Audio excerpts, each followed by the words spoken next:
X-Men 97 has taken up the spotlight in terms of comic book media for the past few weeks. But did it stick the landing like Cyclops in Episode 1? This week on TV Tuesday, we're talking about the back half of Season 1 of X-Men 97. Welcome to Television Tuesday, the show where we watch TV shows and tell you all about it. My name is Cale McCall, to my left sits Jackson Ham, and this week, we're talking X-Men 97. Gonna start off with some spoiler-free conversation about the show, kind of talk about our overall thoughts of it so far. And, we talked about some of the finer details in part 1 of this video. X-Men 97 absolutely slaps. Now, overall, spoiler-free, what do you think of the whole season? The whole season, I will say, is a gift to Marvel fans. This is coming out in a time period where I don't get excited about Marvel shows and movies anymore. When, 10 years ago, 8 years ago, it's all anyone talked about. But X-Men 97, step in the right direction to getting Marvel back on track. I love the animation, I love the characters, I love the story. So, overall, this is going to be a good review. I can't help myself but share those same thoughts. It is a real treat for Marvel fans, I'd say. Not only because it's just overall good, it gets me excited again. If there can be another season of this, Season 2's already been greenlit, luckily, and has the same creative team overall for a majority of it. So I can't help but say this excited me from start to finish. It thrilled me, and overall satisfied with it. Now we're going to get into Episode 7, Bright Eyes. Right, we did the first 6 episodes in our first video, so like we said earlier, if you haven't, go check that out. Episode 7 starts off on a really sad note because of what just happened with Genosha in Episode 6, so we start out with Gambit's funeral. Yes, with a wonderful eulogy done by Nightcrawler, which is a great representation of his character and his faith. Yeah, I really think it's cool that we do take a little bit of a religious perspective to all of this going on with Nightcrawler. It makes for a good amount of change, I feel like, in, typical TV shows like this. Definitely so, and I'm really glad that they're not afraid to continue his representation or anything like that, because they weren't afraid to do it in the 90s. Yeah, and so one of my favorite things about this episode is the Captain America cameo. Rogue, she's fed up with the way mutants have been treated, with getting no help from government authority, from other heroes. So she's running around to these military bases trying to beat ass and find answers. Yeah, she's really found her sort of mission, per se, after Gambit's death, and that is to find who's responsible. And essentially, I think, as we find out in them, she wants to kill whoever is behind Genosha, or at least anyone who is involved. Yeah, and I like getting this perspective of Genosha mixed with like Captain America's when they meet up, because he's like, hey, I want to take this down too, but we have to do it the right way. Like, this isn't it. Her response to that is chucking her shield as far as she possibly can, and she's kind of angry that he's not helping, and she sees it as if you're not helping, you're part of the problem, which I think is a very relevant kind of idea. Well, we're going to talk more about cameos later in the episode. Episode 7 gives us the X-Men versus Trask. Yes, the X-Men managed to track down Bolivar Trask, creator of the Sentinel program, and he's in Madripoor, and they get him, they interrogate him. Of course, Rogue decides to just make the move and drop him off the side of a building. And, of course, you mentioned Morph. Morph is in the back saying, is this who we are now? And then, combat that with Wolverine, who's just... this is killing someone isn't a new thing to Wolverine. Wolverine has been in wars. He's had his own journeys with multiple deaths on his hands. So he's more or less indifferent to it, whereas Morph is like, very much a moral center of the team in this moment, along with the others who are just as shocked but more quiet about it. Right, so you get this shocking moment, and then the tides are turned when Trask is just fine. Trask is just fine and is revealed to be the next evolution of a Sentinel. The Prime Sentinel. I think is a very great story beat. He created, the big hulking robot Sentinels. And now he himself has been turned into the very thing he created. Yeah, and, this whole fight is really fun. You get to see the power right off the bat of the Prime Sentinels when Trask just knocks Rogue out one hit. Is demolishing some X-Men, He's running them through it, They're all... It's not like they're attacking, separately. They're working as a team, and he's managing to run them through it. Yeah, so as they're fighting, you see a grenade come from off screen, and it takes out one of the Prime Sentinel bots, and we see Cable is back. Yep, we get Cable back after his appearance right before the Genosha incident, and this is where we begin the kind of relationship between Cable, Cyclops, and Jean Grey, which Cyclops, of course, is his biological father, and Jean Grey, very complicated situation. His mother is a clone of Jean Grey, so it's not quite his mom, but it is. So we start and she has all the memories from this clone. Yes. So it's a very complicated plot, but I love that we get this plot throughout. It's one of the more serious, more mature plots that go on through the show, I would say. I'd say so too, and I think it is a very engaging one, just from an intriguing standpoint. You're like, how does this work? Right. This is something that not many people have a lot of experience in. Yes, your son comes back from the future fully grown, and after that, of course, Cable comes in, and the X-Men, they're going to regroup. We get the reveal of the true villain. Me and Kel were kind of thinking it could have been Sinister? Mr. Sinister, due to some previous kind of reveals right before the credits rolled on these episodes. But it is Bastion, X-Men villain Bastion, who, a little newer to me, probably brand new to you, of course. And he's already menacing. He already has Magneto strapped up, telling him, I've basically won, doing the villain speech thing. And from here, you're just like, oh man, how has this guy's just been pulling the strings the whole time. Everything kind of has been going to his favor. He might actually have the X-Men right where he wants them. And this takes us to our next story arc in the show. The basically grand finale of season 1, where I think we like to talk about it in one part, kind of. Just as one chunk. So we're talking about episode 8, 9, and 10, Tolerance is Extinction, Part 1, Part 2, and Part 3. So, yeah, I right off the bat love that the show tells stories like this. It'll take storylines and comic books, and we'll give them 2 or 3 episodes instead of trying to adapt this whole story over a season or trying to adapt this whole story in one episode. They give you arcs, and they go through story beats, and it's just one of those things where this show is handled very professionally from a writer's standpoint. And I really like that Tolerance is Extinction really raises the stakes. And you talked about Magneto at the end. This starts and Magneto's not saying a word. No, Magneto is very despondent, just restrained in Bastion's base of operations. And it's a little scary when the strong guy ain't talking, Yeah, when one of the most powerful mutants in existence is just ever so silent in a very terrifying manner. Pretty soon he's probably just gonna pop off and do something insane, which he does at the end of this episode. Yeah, and I think his job is complete once he talks to the UN lady, and he gets her to get him the hell out of there, and then Magneto EMPs the entire world.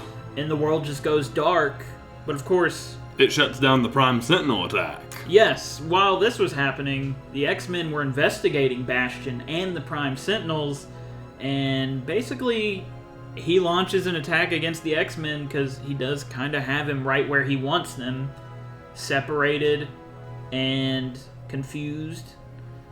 The end of the attack with the Prime Sentinels, we kind of skipped over the fight just a little bit, leads you to one of the coolest Wolverine fight scenes in the entire show. Yeah, this is a moment where Wolverine really gets to let loose, and of course the animation is going really good at this point, and you get a really cool team up with him and Nightcrawler, where you kind of get to see teleporting from another person's perspective with Nightcrawler, which is a really cool aspect. This is fun, too. It's a fun gag in the show. Yes, yes. And, of course, that fight comes to an end, and we get to kind of where we leave off on this first act of the finale. I don't know if I'd call it the big climax, because part 3 would obviously be that, but we get the next part, the next chapter of the finale. I would almost feel like, yeah, at the end of 8, when Xavier falls in, it starts the finale of the show, of the season, you know? Mm-hmm. And like you mentioned in the X-Men 97 Absolutely Slaps video about episode 5, I think it was, it all feels very cinematic. Yeah. To me, these 3 episodes feels like almost a movie. One thing that we kind of did skip over in this little part is one of my favorite moments when Magneto cuts the lights out is we get Spider-Man's view of the city when this happens. And it's just this awesome moment when it just kind of makes you think, there are other heroes and just people in general living their lives who just got the entire world's power shut down. Makes the world feel super lived in, and it makes these events that we're watching hold more weight when the entire world's on the line. You bring in, other characters that are just there for a quick, glimpse of them to see what's going on with them. Not even a line from Spider-Man, just him swinging around as the lights in New York shut off. And it does add that weight. It's like, okay, the stakes are raised here. The world's on the line at this point. Everybody has to witness this. No one is left unscathed, in a way. Yeah. And getting into, part 2, or the end of part 1, the question at the end of part 1, Magneto was right. Really isn't stated as a question in the episode. It's more or less the UN lady stating it as a matter of fact from her point of view. But it's like, was Magneto right? Yeah, it takes us back to the beginning, the first couple episodes in the trial of Magneto, where he said, don't make me regret this. Mm-hmm. I don't want to show you guys that I'm the most powerful being in the entire world. But I will. Mm-hmm. And this is that, We reached the breaking point that he didn't want to go to with, the fallout of Genosha, Bastion just basically laying it out that I do seek to exterminate all mutants on the planet. Something that Magneto has fought against for years. And he's here. He's at the breaking point. He's at the point where he does not care anymore. And he's ready for this quote-unquote war. And it takes us back. I'll take us back to Charles Xavier returning. As soon as Magneto flips his switch, Xavier returns, which is crazy. Because if Xavier returns a day earlier, we're looking at the most powerful X-Men team there's ever been. Yes. Led by Xavier and Magneto. But obviously we don't get that, so Xavier comes back and you don't get the reactions maybe that you would expect. As a viewer, you watch this and you're like, oh, Xavier's back. That's amazing. The X-Men are going to get their shit together. And then that's not what happens, because everyone wants to know why he left and why he's been gone. And they want him to know, hey, things haven't been okay since you left. Things have been really bad. We've had X-Men die, and you haven't been taking care of them like you were supposed to. So this leads to Sunspot and Rogue joining Magneto. And you pointed this out to me just talking about the show. He never was a part of Xavier's X-Men. No, the only leader of the X-Men he knew was Cyclops and Magneto. Yeah. And, Xavier comes back, and he's just kind of like, listen, Baldy, I don't really know what you're all about, and you left us, and now you're going to come back when it's all, gone to shit, essentially? Okay, I'm going with Magneto here. And Rogue, of course, wants that vengeance for Gambit. She wants whoever it is to pay, and this is just the way she thinks she can do it. Magneto takes them up to Asteroid M. Our X-Men get the new costumes, and we are kind of on this note.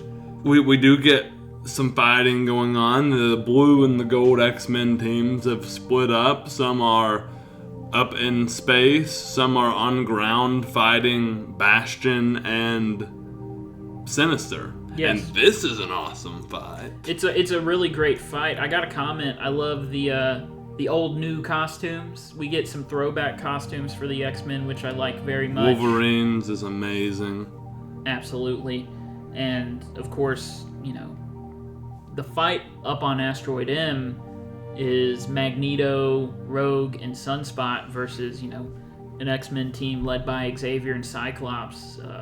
Wolverine's up there, and that immediately they basically get up there, and Magneto starts fighting, and Wolverine's just excited. He's like, skipping the small talk. Let's get to trying to kill each other. Wolverine's main goal, kill shots. Wolverine's main goal is to kill Magneto at this point. I'm pretty sure he's just like, okay, let's end this. And down on the ground, of course, you love the Sinister Jean Grey fight. She comes back with the Phoenix Force. She's able to, finish that fight that had started, but then they apprehend Sinister, but Bastion gets right back up and becomes Mecha Bastion. He rips Cable's arm off and beats the hell out of him with it, and he just kind of propels himself into space to join the fight. Yeah, and the ground team, they get their point done. They cut him off from the Prime Sentinel network, luckily, because of, Jean Grey having the Phoenix Force still deep within her, kind of using up the last of its power, I'm pretty sure, is what happens. And as Bastion is going up to space, what happened right before he gets there, Wolverine goes for the kill shot on Magneto. So Magneto takes the gloves off and just rips the adamantium out of Wolverine. And this takes Wolverine out of the finale. He's fighting for his life after this. So after this, we're kind of taken into episode 9 or into episode 10, and Xavier has to try to take Magneto down within his own head, and he's trying to remind him of who they used to be and who they were and what their ultimate dream was. Yeah, basically reminding them that they do have differences, but their goal is the same in the end. Yeah. From the basically get-go of their friendship, they've shared the same kind of vision of human-mutant coexistence. It's just that Magneto's trauma has sort of led him down a darker path than Xavier. President of the United States activates what they called the Magneto Protocols, and that's basically just shooting the Asteroid M out of the sky, which the X-Men are on, and you get, a really good moment where the X-Men kind of get this moral quandary where it's like, what do we do with Bastion? He genocided us and such. And Cyclops is just like, well, let's just extend a hand to him, say we can help him. And Bastion, me and you were both like, no, let's not try to rehabilitate this guy. He killed a lot of people, and luckily Bastion is just a petty enough villain that he's like, I'm gonna go die in the gravity generator. See ya. Now the X-Men are just on a falling, meteor. Right, and with wounded warriors, Wolverine, like I said, he's down for the count here, and we are just speeding towards Earth. Ultimately, Xavier is able to bring back Magneto, who has the power to just immediately save everyone. Yeah. And during all of this, of course, we get flashes of the Marvel Universe wide, which you talked about with that Spider-Man cameo in part one. We see Black Panther, T'Chaka Black Panther, Iron Man, Doctor Strange, Cloak and Dagger. We see Daredevil. We see Peter Parker and Mary Jane.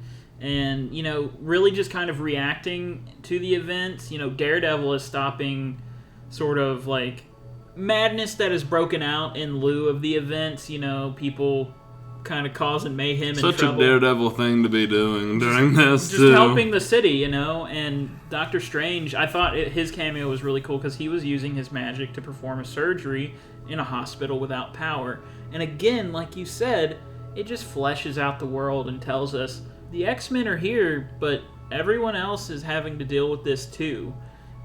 Something that we can think about, especially us growing up in the early 2000s, a lot of those movies, it was just a singular hero in it. Right. Tobey Maguire's Spider-Man, he was the hero of that world. Yeah. Those X-Men movies, they were the heroes of that world. The Nolan Batman films, he's the only, superhero running around in that. Right, and yeah, no, I love that point you just made, and I think it takes me back to superhero movies and comic books and shows are completely different now. Mm-hmm. And all those movies, or most of them, I haven't seen all of the X-Men films, but The Dark Knight and the Raimi Spider-Man trilogy, those are amazing pieces of superhero media. Those are the reasons why we still have superhero media. And I think the change to just including a ton of heroes has good and bad instances. You have like the bad from recent movies, specifically Marvel movies, where you get those kind of, clap for this character type of cameo. Whereas here, I think it's done a little more proper, where it's just like, yeah, they're here. Who cares? It's the Marvel Universe. You should expect this. Right. Like, don't cheer. This is just Daredevil. He lives here. Exactly. They live here. Is ultimately what's going on. You are kind of pointing at the screen like, oh, but, we're right back in the main plot, and it doesn't take away from anything. And the main plot is wrapped up. And the X-Men win? Right. One of my biggest questions I wrote down in my notes is, do the X-Men win? They are scattered across time now. Yeah, Magneto just stops the meteorite and then won't just blip out of seemingly existence because they can't find him anywhere. And we get to see kind of two of the groups of X-Men split off. Jean and Cyclops are taken to a planet with seemingly hostile enemies until their son Nathan walks out of a ship. Their younger son. The future Earth. Yeah. Like 3000 AD, and then the other team with like Xavier, Magneto, Rogue, and some others. 3000 BC. Where they meet the once and future Apocalypse in Sabernur. And that's pretty crazy. I'm looking forward to where that plot line goes because I think that's really interesting. And then unaccounted for, but still missing, Wolverine, Morph, and Storm. Yeah. We don't know where they are yet. Maybe we'll pick up with them at the beginning of Season 2. I hope so, and I would say, I think old Superstorm's gonna be safe. She had an arc this season that made her, I feel like, so powerful that I'm not worried about Storm. I mean, Storm was already powerful as is, but, she lost that confidence, and then she gained it right back. She's set, but, Wolverine. What's going on with him? Who's going to save him? Exactly. I'm looking forward to what they do with that. I am too. And we are left on this note. Apocalypse is searching the ruins of Genosha, and he has Gambit's card in his hand. Yeah, and he specifically mentions how much death there has been on Genosha. Death being one of the horsemen of Apocalypse. So the only thing that can lead me to believe is Gambit will come back in a rather twisted manner as the Horsemen of Death. And this will be really cool. This will be really cool. I think this hints towards a very apocalypse-centric season. Perhaps they're going to adapt Age of Apocalypse in a very unique way. I definitely hope it's not a straight-up adaptation of those books. I hope they can put their own nice little twist on it with a few other storylines mixed in. And, that raises questions in the comics. Wolverine gets his adamantium back because of Apocalypse. So I think that can only be leading to Wolverine getting his metal back. I look forward to see if they do feral Wolverine who loses his nose for some reason. And yeah, looking forward to season 2. Yeah, I think we're just looking forward to season 2. Do you have anything else you want to say about the show? I mean, we got to update our ratings, right? We do have to update our ratings. I gave this show an 8.5 midway through, and I'm sticking with my guns here. I just really thought the show was awesome. I don't have anything negative to say about it, although I don't think it deserves a perfect score. I think just throughout level of enjoyment and all of these technical aspects that are so well done, I give it an 8.5. I originally gave it an 8 out of 10, and I've got to upgrade to an 8.5 because the show knocked my socks off. And, like he said, it's not a perfect show, but what TV show is a perfect show in the end? This, I think, hit as much as it could. The only thing I got to say is like that Motendo episode is a little weak. That brings the score down, sure. That brings the score down a little, but at the end of the day, there's so much more good in this than I'd say bad. Oh, yeah. And it's taking you back to almost a classic era of superhero storytelling that I think maybe we are just overthinking superhero media in Hollywood nowadays. We're trying to make it too big and too epic when we should just focus on what it is that I think makes this show character. Yeah. Through and through. Yeah, ultimately, we hope you had a good time watching this video. We hope you'll check out some of the other episodes of Television Tuesday. We've done Game of Thrones, House of the Dragon, Avatar: The Last Airbender, Invincible. Go check out some of that content. We do Studio Cinema Saturday, where we talk about movies, and usually only the best movies. We've done Alien, we're about to do Planet of the Apes, we've done Civil War, Roadhouse, and a whole lot more. So we hope you're checking out some of that content, and we'll see you there.